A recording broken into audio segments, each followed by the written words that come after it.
മെറ്റനയ ministries YouTube ചാനലിലേക്ക് ഏവർക്കും സ്വാഗതം.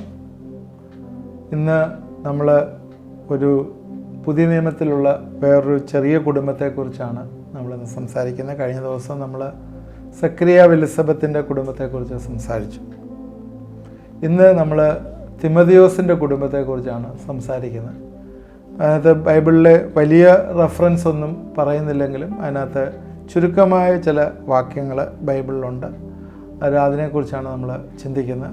2 തിമോഥെയോസ് 1 അധ്യായത്തിൻ്റെ 5 വാക്യത്തിൽ പൗലോസ് തിമോഥെയോസിന് എഴുതുന്ന ലേഖനത്തിൽ ഇങ്ങനെയാണ് എഴുതിയിരിക്കുന്നത്: ആ വിശ്വാസം ആദ്യം നിൻ്റെ വലിയമ്മ ലോവീസിലും അമ്മ യൂനിക്കയിലും ഉണ്ടായിരുന്നു, നിന്നിലും ഉണ്ടെന്ന് ഞാൻ ഉറച്ചിരിക്കുന്നു. ഇത്രയും കാര്യങ്ങളെ അതിനകത്ത് എഴുതിയിട്ടുള്ളൂ. എന്നാൽ അത് വലിയൊരു പ്രസംഗ വിഷയമാണത്.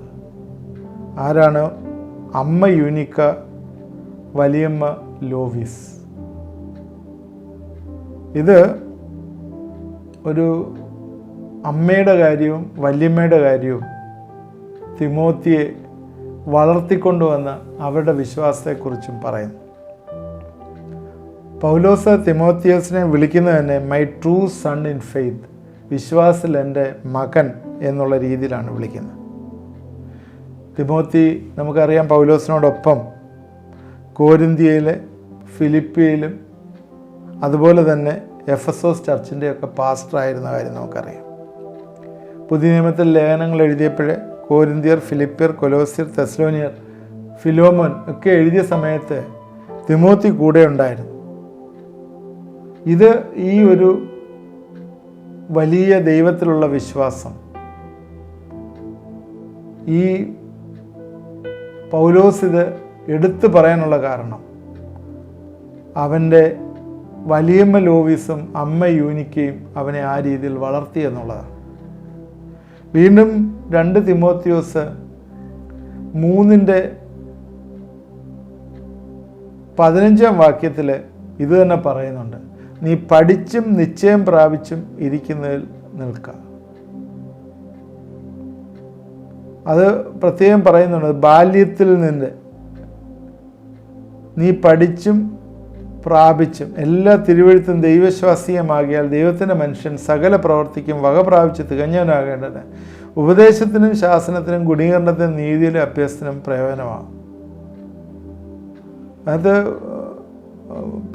14 വാക്യം: നീ ഇന്നവരോട് പഠിച്ചു എന്ന് ഓർക്കുകയും ക്രിസ്തുവേശുവിൻ്റെ വിശ്വാസത്താൽ നിന്നെ രക്ഷയ്ക്ക് ജ്ഞാനിയാക്കുവാൻ മതിയായ തിരുവെഴുത്തുകളെ ബാല്യം മുതൽ അറിയുകയും ചെയ്തുകൊണ്ട്.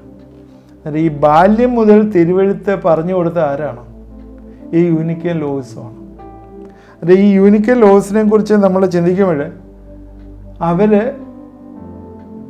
അച്ഛൻ, ആരുടെ തിമോഥെയോസിൻ്റെ അച്ഛൻ ഒരു ഗ്രീക്കായിരുന്നു. അദ്ദേഹം ഒരു വിശ്വാസി അല്ലായിരുന്നു നമുക്ക് പറയാം. അപ്പോസ്തലപ്രവൃത്തി 16:1-3 വാക്യങ്ങളിൽ അതിനെക്കുറിച്ച് കാണുന്നു. തിമോഥെയോസ് ജനിച്ച് ലിസ്ട്രയിലോ ദെർബയിലോ ആ ഭാഗങ്ങളിലാണ്. AD 97 എഫെസോസിൽ വെച്ച് ഡൊമിഷ്യൻ്റെ കാലഘട്ടത്തിൽ ഈ തിമോഥെയോസിനെ കൊന്നുകളയുകയും ചെയ്തു. കട്ടഗോഗിയോൺ എന്ന് പറഞ്ഞൊരു ആഘോഷത്തിന് എതിരായി സംസാരിച്ചത് കൊണ്ടാണ്, അതൊരു ടെമ്പിൾ ഫെസ്റ്റിവലാണ്, അതിനെതിരായി സംസാരിച്ചത് കൊണ്ടാണ് ആളുകൾ അന്നത്തെ തല്ലിക്കൊന്നതെന്നാണ് ഹിസ്റ്റോറിക്കലായിട്ടുള്ള എവിഡൻസ്. ബൈബിളിൽ അതിനെക്കുറിച്ച് പറയുന്നില്ല. എന്നാൽ ഈ മനുഷ്യൻ, ഈ തിമോഥെയോസിൻ്റെ ലേഖനങ്ങളൊക്കെ എത്ര എൻറിച്ച്ഡാണ്. അതുപോലെ പൗലോസിനോടൊപ്പം ചേർന്ന് ഈ കോരിന്ത്യ, ഫിലിപ്പിയ, കൊലോസ്യ, തെസ്സലോനിക്ക ഈ ലേഖനങ്ങൾ എഴുതാനും അതുപോലെ കോരിന്ത്യയിലും ഫിലിപ്പിയിലും എഫെസോസിലും പാസ്റ്ററായിട്ടിരിക്കാനും ഒക്കെയുള്ള കൃപ പ്രാപിച്ചത് എങ്ങനെയാണ് എന്ന് ചോദിച്ചാൽ, എത്രയോ തലമുറകളായിട്ട് ഈ തിമോഥെയോസിനെ കുറിച്ച് പഠിക്കുകയും ആളുകൾ എഴുതുകയും ആ ലേഖനങ്ങൾ പഠിക്കുകയും ഒരുപാട് അത് യൂസ് ചെയ്യുകയും ചർച്ചസിലൊക്കെ യൂസ് ചെയ്യുകയൊക്കെ ചെയ്യാനുള്ള കാരണം യൂനിക്കയും ലോവീസുമാണ് നമ്മൾ പറഞ്ഞത്. അന്നേരം അത് ഗ്രാൻഡ് മദറിൽ കൂടി കൈമാറ്റം ചെയ്ത് മദറിൽ കൂടി അവൻ്റെ അരികിലേക്ക് വന്നു. ബാല്യം മുതൽ, അതാണ് എഴുതിയിരിക്കുന്നത്, ബാല്യം മുതൽ അറിയുകയും ചെയ്യുന്നതുകൊണ്ട്. ഈ ബാല്യകാലത്തെക്കുറിച്ച് ഞാൻ ഒരു എപ്പിസോഡ് തന്നെ ചെയ്തിട്ടുണ്ട്. ബാല്യത്തിൽ എങ്ങനെയാണ് കുഞ്ഞുങ്ങളെ നോക്കേണ്ടത്. ഈ ബാല്യകാലത്താണ് അവനെ അഭ്യസിപ്പിക്കേണ്ടത്, വേണ്ട രീതിയിൽ അഭ്യസിക്കേണ്ടത്. വൃദ്ധനായാലും ആ പാത വിട്ടുമാറുകയില്ല. ഈ ബാല്യകാലത്തിലാണ് കുഞ്ഞുങ്ങളെ വാക്യമൊക്കെ പഠിപ്പിക്കുകയും ദൈവഭയത്തിൽ വളർത്തുകയും ചെയ്യേണ്ടത്. എന്ന് പറഞ്ഞാൽ ഏകദേശം ഒരു 4-5 വയസ്സ് തൊട്ട് ഈ 10-11 വയസ്സാവുന്ന പീരീഡിൽ അത് നമ്മൾ കൾട്ടിവേറ്റ് ചെയ്യാനായിട്ട് പറ്റിയാൽ ഈ കുഞ്ഞുങ്ങൾ ഒരിക്കലും ആ പാത വിട്ടുമാറുകയില്ല. പിന്നെ കൗമാരത്തിൽ അത്രയും പ്രയാസങ്ങൾ വരത്തില്ല, യൗവനത്തിൽ വരുമ്പോൾ പിന്നെയും അധികം പ്രയാസങ്ങൾ വരത്തില്ല. ഈ ബാല്യകാലത്ത് നമ്മൾ ഒരിക്കലും ഉപേക്ഷയായിട്ട് വിചാരിക്കാൻ. നമ്മളീ പഠിച്ച കാര്യങ്ങളൊക്കെ വീണ്ടും വീണ്ടും പല ആളുകളുടെ ലൈഫിൽ കൂടിയൊക്കെ നമ്മൾ വീണ്ടും വീണ്ടും പറയുകയായിരുന്നു.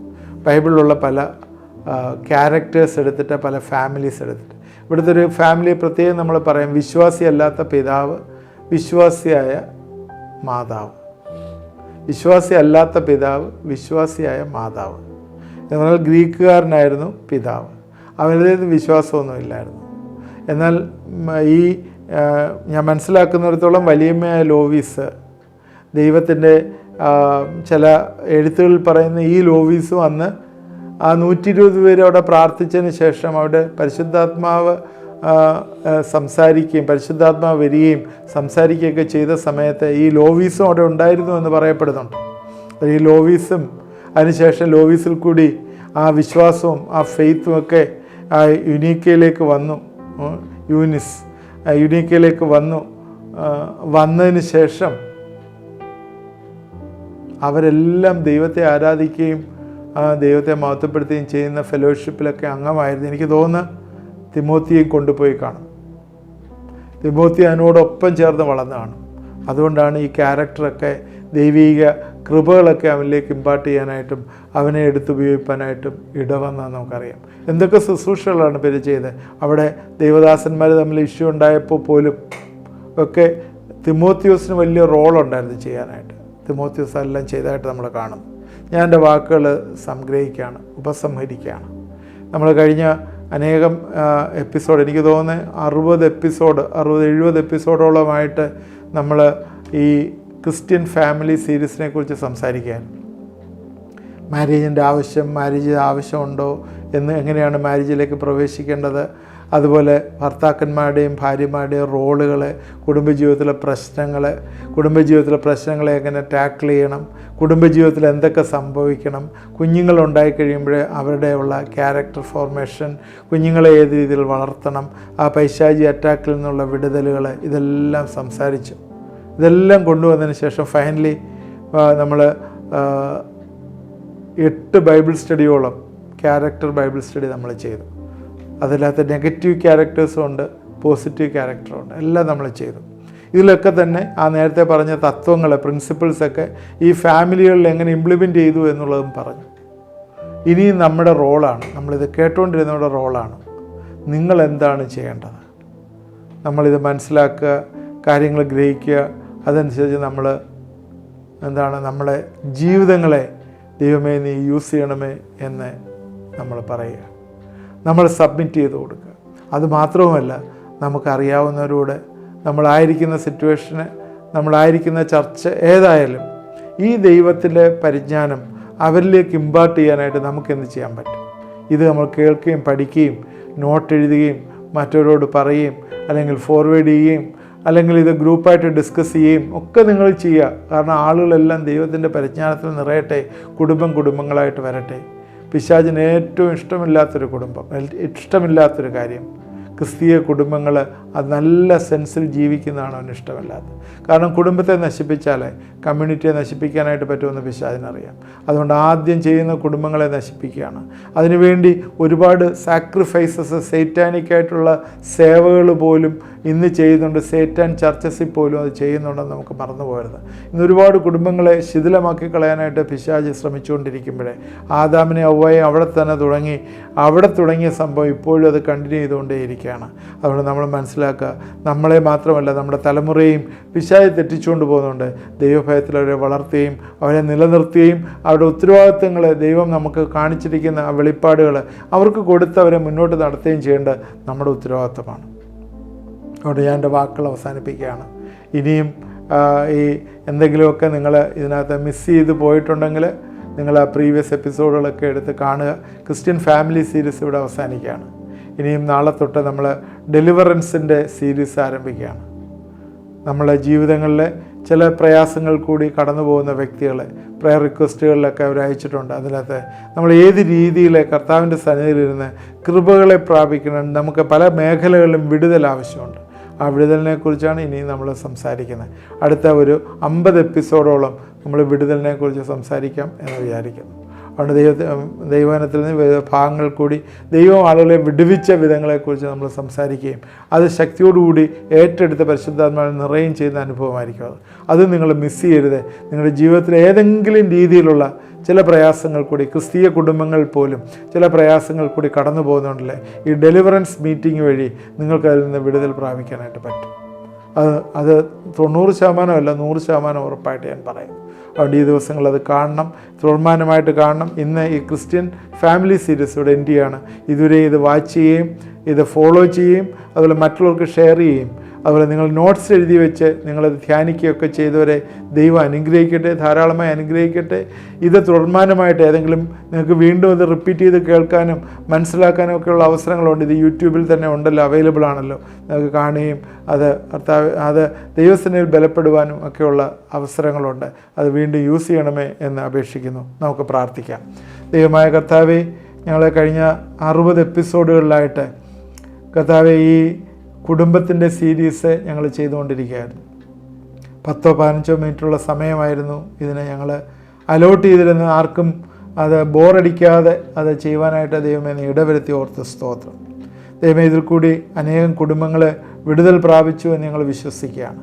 അനേകം ജീവിതങ്ങളിലെ കുടുംബജീവിതങ്ങളിലെ ഇത് വലിയൊരു മുതൽക്കൂട്ടായി ഒരുപാട് ചേഞ്ചസിന് കാരണമായി തീർന്നു എന്ന് ഞങ്ങൾ വിചാരിക്കുകയാണ്. അനേകം കുഞ്ഞുങ്ങൾ പൈശാചിക പിടിയിൽ നിന്ന് വിടുവിക്കപ്പെടുവാനായി ഒരു ഇനിഷ്യേഷൻ അവിടെ ആരംഭിച്ചു എന്ന് ഞങ്ങൾ വിശ്വസിക്കുകയാണ്. അനേകം വ്യക്തി ജീവിതങ്ങൾ രൂപാന്തരപ്പെട്ടു എന്ന് ഞങ്ങൾ വിചാരിക്കുകയാണ്. അനേകം കുടുംബങ്ങൾ ദൈവസന്നിധിയിൽ സമർപ്പിക്കപ്പെട്ടതായി എന്ന് ഞങ്ങൾ വിചാരിക്കുകയാണ്. കർത്താവേ, ഇതെല്ലാം നിൻ്റെ നാമത്തിനായിട്ട് വിനിയോഗിക്കപ്പെടണമേ എന്ന് വിശ്വസിച്ച് നിൻ്റെ കരങ്ങളിലേക്ക് സമർപ്പിക്കുന്നു. ഇത് കണ്ടുകൊണ്ടിരുന്ന എല്ലാവരെയും അനുഗ്രഹിക്കണം. തുടർമാനമായിട്ട് കർത്താവെ ഇത് കാണുകയും അനുഗ്രഹിക്കപ്പെടുകയും ചെയ്യുവാനായിട്ട് കർത്താവെ നീ കൃപയൊരുക്കണമേ എന്ന് പ്രാർത്ഥിക്കുന്നു.